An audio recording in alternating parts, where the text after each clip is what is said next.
After the election 4 years ago, Harry Reid was asked, what about those things you said about Mitt Romney that weren't true? And his response was, we won the election, didn't we? Mm-hmm. That was Senator Blunt from last week on this show. Tonight on the Big 550 KTRS, we've got election coverage, wall-to-wall election coverage. Tyler Holman, KTRS political analyst. You've heard him during the debate coverage here. He joins us now for a couple of minutes. Good morning, Tyler. Good morning, McGraw. So what are you looking at tonight when it comes to Missouri? Well, Missouri, we have a very close race at the top of the local ticket, which is Roy Blunt fighting for his political life, and Eric Greitens, the Republican candidate for governor, seeking to knock off Chris Koster, who a lot of people thought was the odds-on favorite and a no-brainer to win in this general election. I think that they both are primed to squeak out a very close victory tonight. I don't understand how Donald Trump is projected to win by such a large margin, and yet Jason Kander's still neck and neck with Roy Blunt. Well, I think maybe that's a good thing on behalf of the Missouri voters, that they don't just blindly go for one party all the way up and down the ticket. But Roy Blunt seemed to have gotten caught a little flat-footed in this race against Jason Kander. Not many people were paying attention to it up until even late into the summer, and some polling came out that showed Jason Kander had made it competitive. He's run a very impressive race, I have to say, and Roy Blunt hasn't really responded all that well to the attacks that Kander sends his way. What are your thoughts as Greitens and Koster and Greitens? They've switched parties.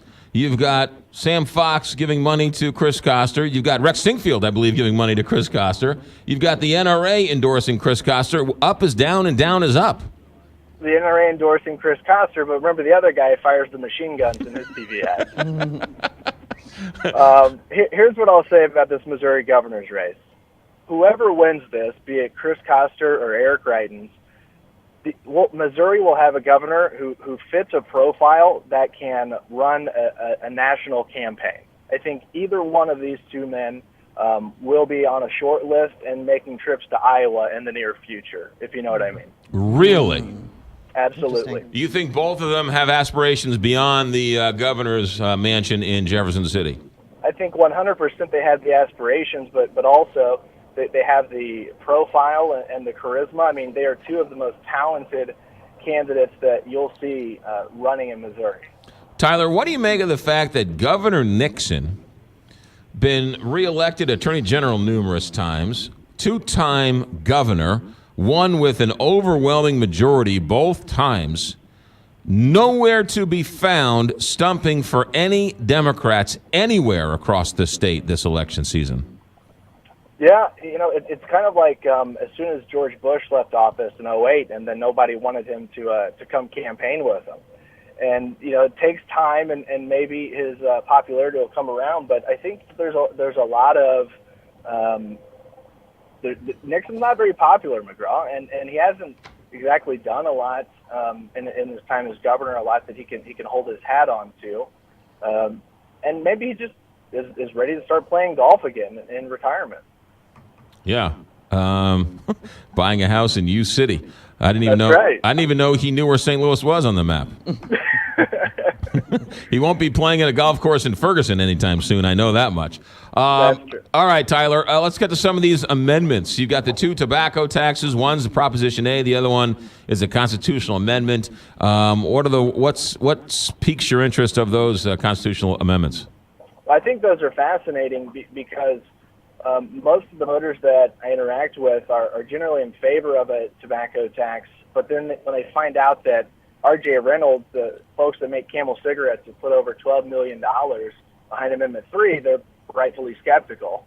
The other thing is, I don't know that these are sure things to pass because 22% of Missouri adults are smokers. We have one of the highest smoking rates in the nation, and that should be a pretty powerful voting block when people are feeling like there's a special tax just for them.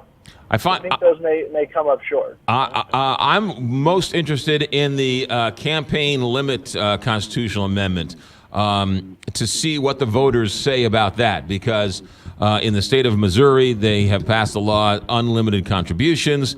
It'll be interesting to see what number comes back, if the voters reject that or if the voters accept some type of campaign limits to political parties and to political candidates. And can I just say, God bless Fred Sauer, who's the fellow who spent over $2 million promoting the contribution limits amendment. He's been basically the sole backer behind this, and he spent millions of his own dollars to make sure that in the future people can't spend millions of their own dollars in politics. Well, it was probably cheaper for him to do it this way than to give candidates millions of dollars every year. Pay me $2 million now or $10 million over the next 10 years. And here's why this is important, because Missouri voters, I don't know if they can count on the folks in Jeff's City to impose these limits on themselves. So this is an important issue that's on the ballot if we want to see Missouri no longer be the wild, wild west of campaign finance laws. Yeah. Other people say the money will get in there somewhere. But then, of course, you've got the whole Greitens-Koster thing where Greitens gets that big, huge check and no one knows where it came from. So all sorts of issues. All right, Tyler, what's your plan for tonight? My plan for tonight, we'll be on the air starting 6:30 through midnight. And as the results come in, it always seems like taking forever. Why is Missouri taking so long to count? I'll share a little insight with you. I'm going to be looking in particular at the results coming from Jefferson County, just south of St. Louis, over 100,000 voters there. But what's unique about it is that in 2012, Jefferson County, the final results there were nearly identical to the statewide results. So 54% to 43% Romney over Obama, McCaskill over Aiken. The win margins were nearly identical in Jefferson County. So I'm very curious to see how that holds true, and it should be, I think, in my opinion, a good indicator of how the rest of the state may end up. So you're saying Jefferson County, as the state goes, so goes Jefferson County. That's right. The great and noble voters in Arnold, Missouri seem to have their pulse on things. There you go.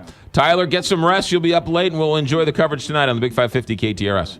Thank you, McGraw. You got it. Tony Messenger comes your way in just a couple minutes.